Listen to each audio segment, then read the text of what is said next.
Hi, my name is Claudia Brown Coulter with Brownie Culture. I'm a divorce mediator and I help you create a customized divorce so that you can uncouple consciously and respectfully.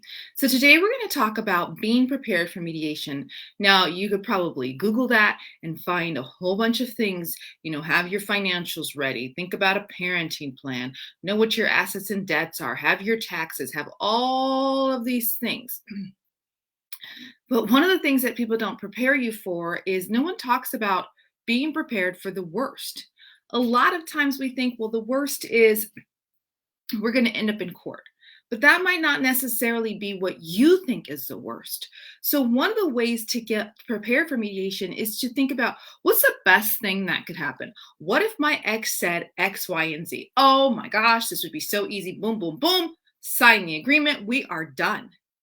But what if they do the exact opposite of what you think that you want them to do? Then what do? That's what I'm talking about. Be prepared for the worst.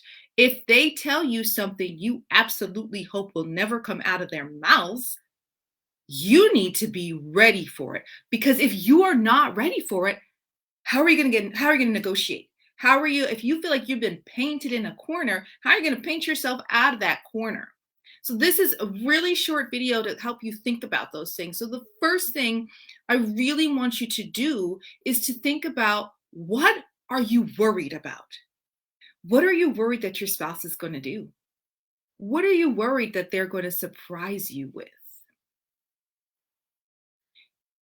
It could be anything. It could be that there's no money, that they're moving, that they are no longer interested in the same gender they were when they were with you because you turned them off to your people of to your gender. Who knows? I don't know. It could be whatever your worst fear is.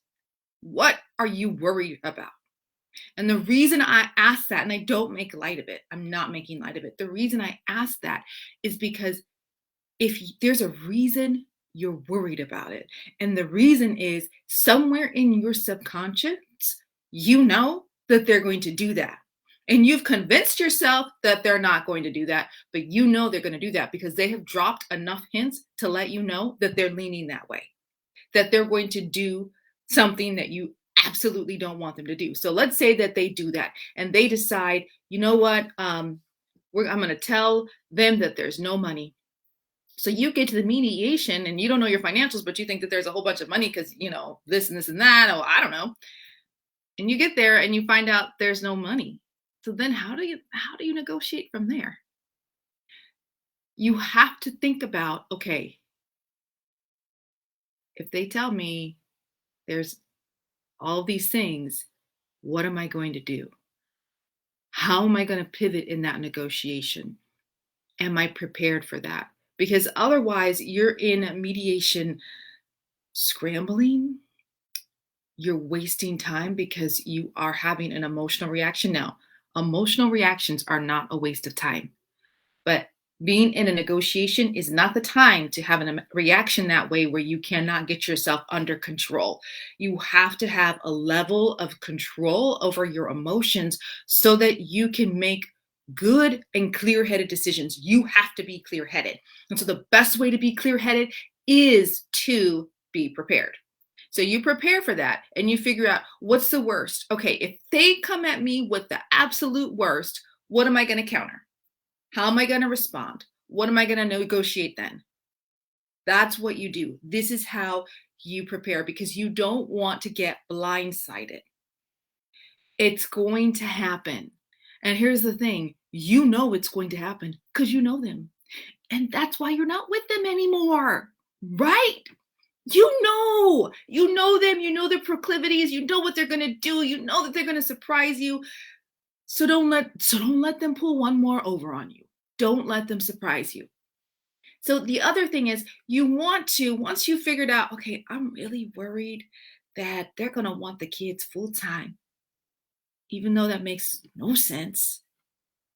They're going to be like, I want full custody because you crazy. And you're like, I'm not the crazy one, you're the crazy one.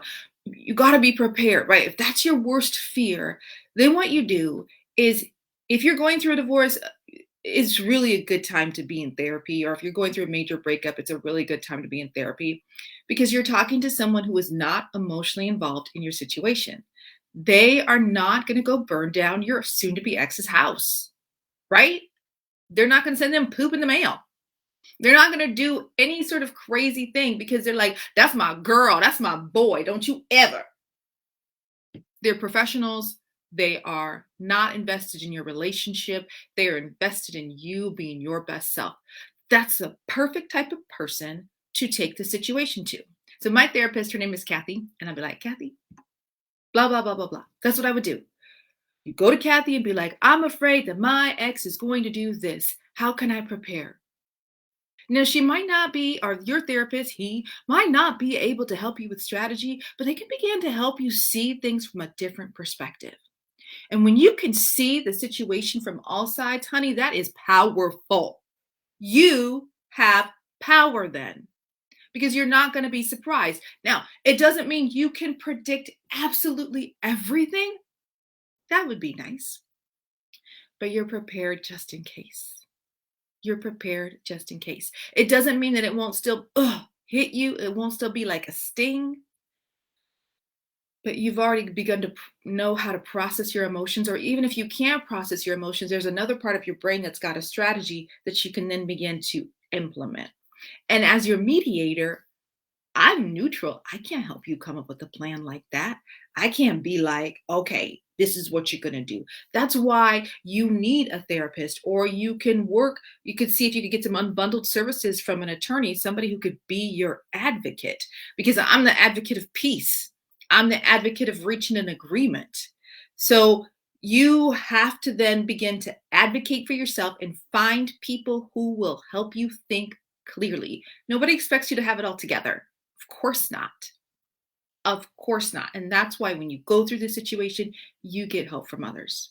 So, to sum up, don't let your soon to be ex surprise you in mediation.